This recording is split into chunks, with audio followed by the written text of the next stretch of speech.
Hey everyone, I'm the Lost Mario Kart and welcome to another one of my videos.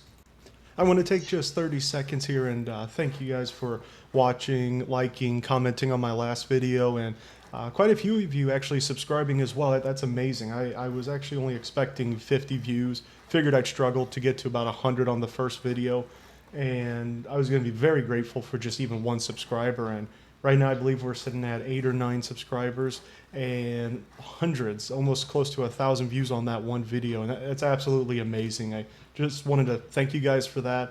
I look forward to making additional content in the future. I'm going to try and improve upon each and every video.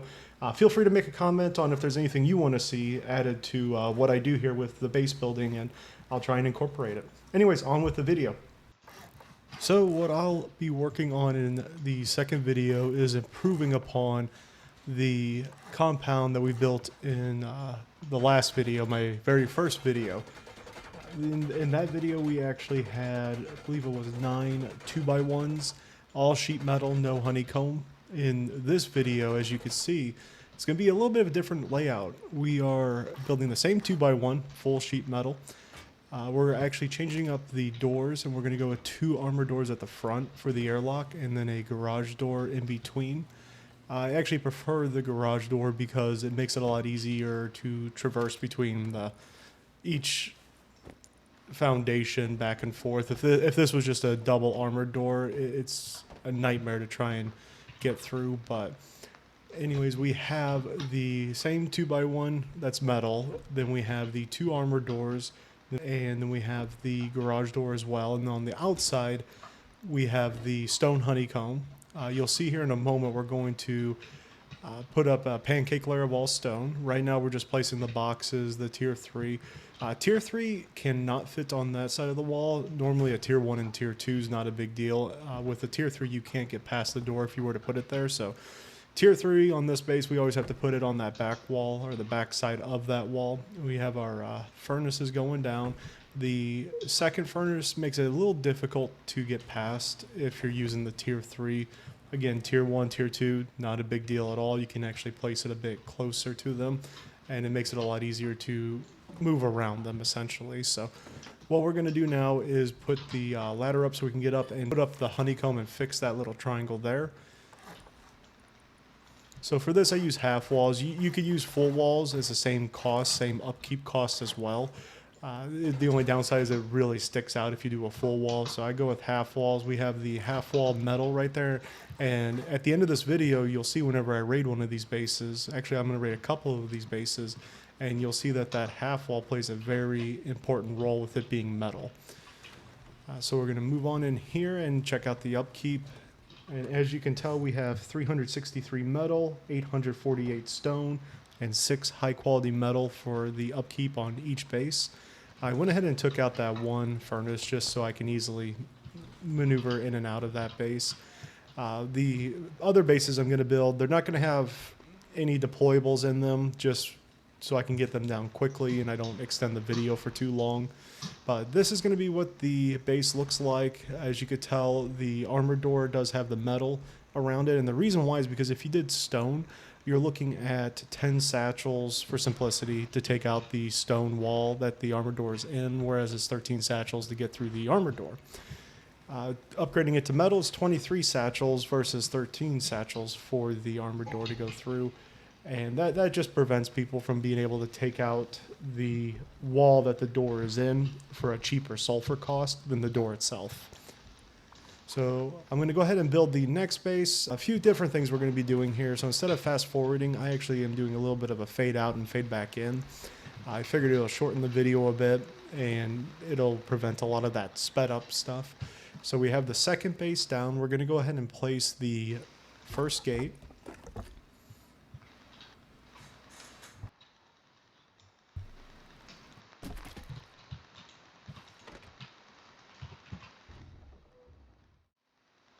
We have the second gate down here on the opposite side of the other gate. I do like to put the shotgun traps here. It's a nice little tip. It prevents people from being able to follow you into your compound. Prevents people from creeping up on your compound, and it's real nice to hear the occasional shotgun trap go off and you head on out and you see a nice little loot bag there with cover. The shotgun traps will protect you from that.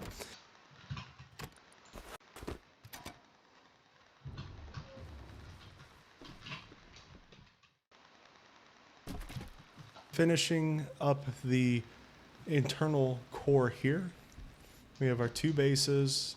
I'm going to do a quick little fly around to show you exactly how it should look. And at this point, technically you could log off for the night if you wanted to. Your compound is very secure, believe it or not. Two bases, two 2x1s. You would think it'd be an easy raid, but it is far from it. Right now, with how it stands, it's going to be 23 or 24 rockets minimum to get in just on those two bases, and that just shows truly how powerful this layout's going to be. We're going to build 7 more of those 2x1s, giving us 9 in total.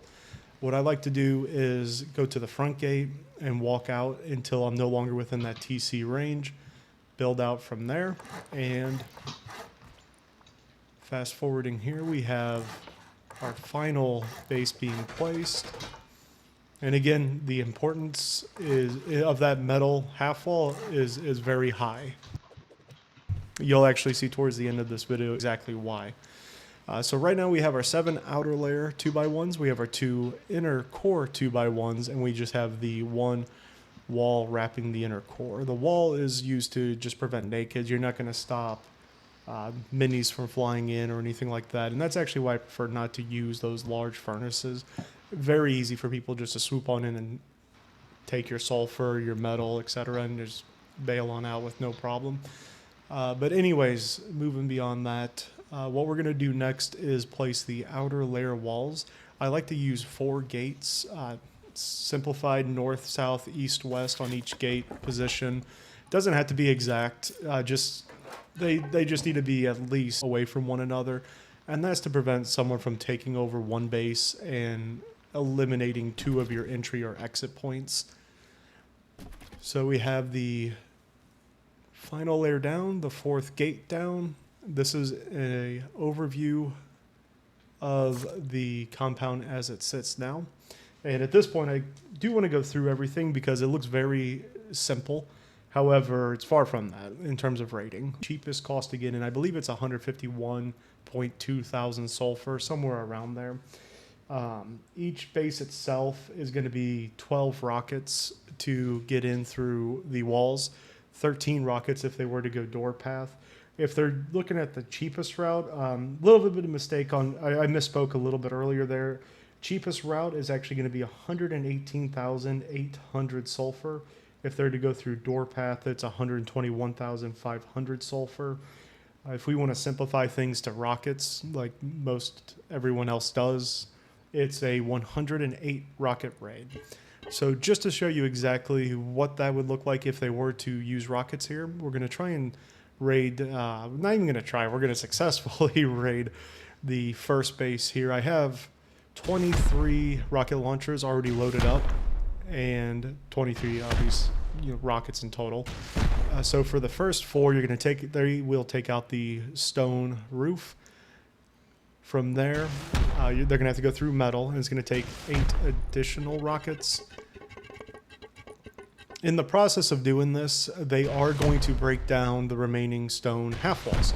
But if you pay attention, you'll see there's going to be 1 wall left in place towards the end of this raid. And there we go. And you'll see exactly why that half sheet metal wall was very important. So I didn't have a hammer on me at the time, so we're going to go ahead and craft one real quick here, and we'll just take a look at the durability. So even though rockets have the highest amount of splash, with that half sheet metal wall, there was 0 splash damage on the second area of our 2x1. And that is why it is so important to make sure that it's sheet metal. Otherwise, 8 rockets in, they have that half wall taken out if it was stone, and the other part of your 2x1 is going to be, the metal part's going to be 50% down. So moving on from going through the walls, we're going to go door path. Each armored door is going to take 5 rockets. Each garage door, well, there's going to be 1 garage door in each base, but that's only going to take 3 rockets.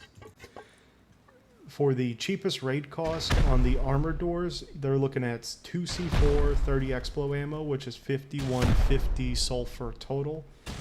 And for the garage door itself, that's going to be 1C4 40 Explo ammo for 3200 sulfur by itself, bringing a total for the door path at 13,200 sulfur. Total for wall and honeycomb path is 13,500 sulfur per base. And that is as cheap as they can get and is very close to being even regardless of which route they take. Anyways, thank you guys for watching again. I greatly appreciate it. I hope you enjoy the rest of your day. Thank you.